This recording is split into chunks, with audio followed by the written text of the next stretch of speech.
Karibu Tabora, karibu Toronto. Shule inafundisha masomo ya sayansi, sanaa, biashara, kompyuta kwa kidato cha kwanza hadi cha 4. Kwa kidato cha 5 na 6 shule inafundisha taasisi au combinations za sayansi, sanaa na uchumi. Kwa hiyo mimi kama mama yenu, walimu wamewapika na mmeshaiva. Mngekuwa hamjaiva, mngekuwa mnaimba sura zenu zinalia. Lakini kwa sababu mmeimba, mmecheza, sura zenu zinacheka, tayari mmeshafaulu. Haya ni mahafali ya 10 kidato cha 6 shule ya sekondari Unyanyembe manispaa ya Tabora inayomilikiwa na Jeshi la Ulinzi la Wananchi wa Tanzania JWTZ. Tulianza kidato cha 5 tukiwa wanafunzi 60, wasichana 9 na wavulana 51. Mpaka sasa tunapohitimu tupo wanafunzi 46, kati yetu wavulana ni 40 na wasichana 6. Tangu tujiunge na shule hii tukiwa kidato cha 5, tumefanya majaribio na mitihani ya mara kwa mara, jambo lililotusaidia kuinua taaluma yetu, kwani kwa mwaka huu tuliweza kufanya mitihani ya umoja wa shule zinazomilikiwa na Jeshi la Wananchi wa Tanzania JWTZ bara na visiwani na kuibuka kuwa nafasi ya pili kati ya shule zote mwaka 2026. Tuna imani katika mtihani wetu wa taifa tutafanya vizuri zaidi. Pamoja na yote yanayoendelea katika shamra za sherehe hizi, burudani nayo inachukua nafasi yake kutoka kikundi maalum cha paredi kinachoongozwa na Leonard Josephat Juliano, miaka 12, kidato cha kwanza Unyanyembe sekondari.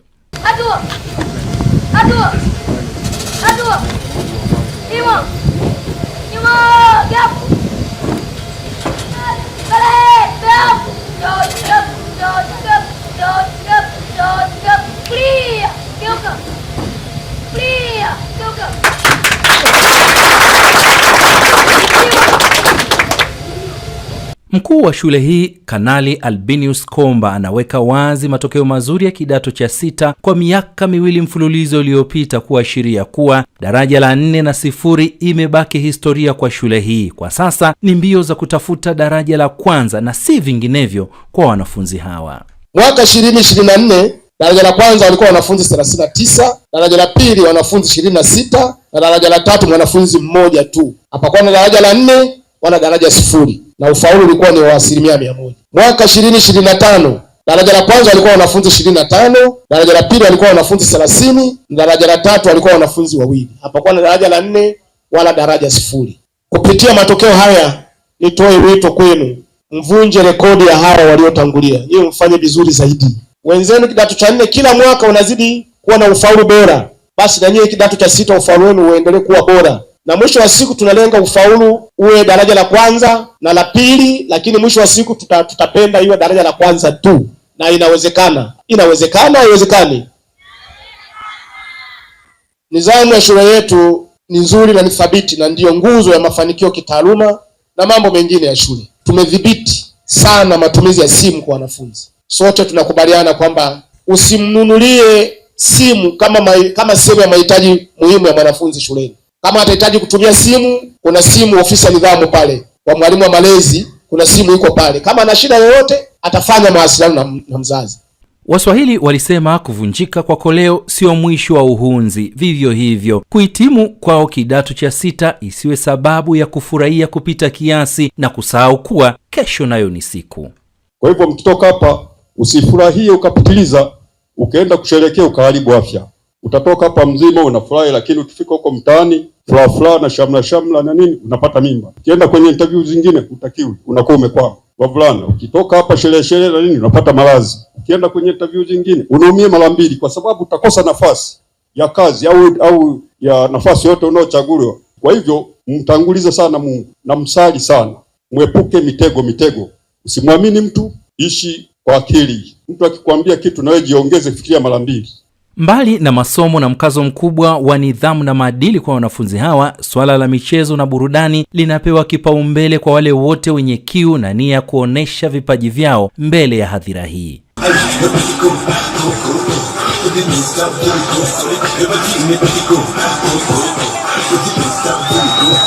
Mgeni rasmi katika mahafali haya, mhifadhi mkuu kanda ya Magharibi TFS Alois Mohamed Kilemwa anawakumbusha wahitimu hawa kusimama imara katika imani zao, kwani ndiyo njia pekee ya kufanikiwa katika kila jambo jema lililo mbele yao. Katika maisha yetu, baada ya kutoka hapa, mkawe na hofu ya Mungu. Ni vyema kumtanguliza Mwenyezi Mungu katika nia zetu njema, ndoto zetu, katika maisha yetu ya kwa ujumla. Kwa kufanya hivyo, tutaepuka maovu na Mwenyezi Mungu atashusha baraka na neema zake, na hatimaye nia zetu na ndoto zetu zitatimia. Napenda kutoa wito pia kwa wazazi na walezi. Wengi wetu tunadhani kuwa tulishamfikisha mtoto shuleni na tumelipa ada, ndio tunajua tumemaliza kazi. Tunakosea sana kwa kufikiri hivyo. Kazi ya malezi bado ni yetu, pamoja na walimu, wazazi, walezi, kwa ushirikiano huo. Mzazi au mlezi inahitajika kufuatilia maendeleo ya watoto wetu, kutembelea shuleni na kuonana na wahusika walimu ili kujua mafanikio yake kitaaluma na kimwenendo. Wangu Oswald Bukuku, safari yake hapa shuleni imemfanya kuwa kinara katika eneo la michezo ndani na nje ya shule. Namshukuru Mungu pamoja na walimu wangu wa michezo walioniwezesha kunipa hamasa mpaka nikafikia ngazi hii ya kuwa mchezaji bora. Lakini napenda kusoma, pia napenda michezo. Michezo ni afya, lakini pia elimu ni ufunguo wangu wa maisha. Kwa elimu niliyoipata hapa, pamoja na hiyo niliyoipata kipindi cha nyuma kutoka shule ya msingi mpaka hapa nilipofikia, niseme nina uelewa mzuri sana, lakini pia naweza kujitambua. Na najua naweza kuyakabili hayo yote na kuepukana na hivyo vitendo. Naamini kwamba nitavishinda vishawishi vyote na nitasimamia nidhamu yangu. Sajenti Lutgadi Komba, miongoni mwa wazazi wenye watoto wao katika shule hii na walimu mahali hapa, anawatoa hofu wale wote wanaoziogopa shule za jeshi, badala yake wazitumie vizuri kwa ajili ya kuwanoa watoto wao kielimu, maadili, ukakamavu na uzalendo kwa manufaa ya maisha yao ya baadaye. Naomba niambie jamii ilete watoto wao shule za jeshi ziwalelee. Ilete watoto wao katika mashule ya majeshi ili hizi shule ziwalee watoto wao katika mila na desturi za Kitanzania, lakini kwa mafanikio makubwa. Mtoto ambaye anakuja katika shule ya jeshi, hata kama atakuwa na uwezo mdogo wa kiakili, walimu katika mashule ya majeshi wamejaliwa mbinu mbalimbali za kuwanoa watoto na mwisho wa siku wanafikia malengo yao, lakini bado wanakuwa katika nidhamu ya hali ya juu sana, ambayo ndio msingi mkubwa wa mafanikio katika maisha yetu. Kwa hiyo shule za jeshi hazitishi, shule za jeshi hazina mambo ambayo wenyewe wanayofia. Hii ni shule kama shule nyingine, ila sasa hapa tunasimamia zaidi taratibu zetu tulizojiwekea, ikiwemo nidhamu na taaluma. Kwa hiyo ni watoe hofu, badala yake ni wakaribishe katika mashule ya majeshi. Na hasa wale walikuwa Tabora, karibuni Unyanyembe. Dunia imebadilika, tusiache mitandao ya kijamii itulelee watoto. Kitendo cha dunia kuwa kama kijiji, hapa kuna mazuri na kuna mabaya. Kwa hiyo sisi ambao tulikuwa hatujazoea yale, watoto wetu ambao wapo katika umri wa kukua, wengi wanayochukua kama yalivyo. Kama kweli tunania watoto wetu wafikie yale ambayo sisi tunayatamani kwao, basi tuwajibike, tuwe nao bega kwa bega. Karibu Tabora, karibu Toronto.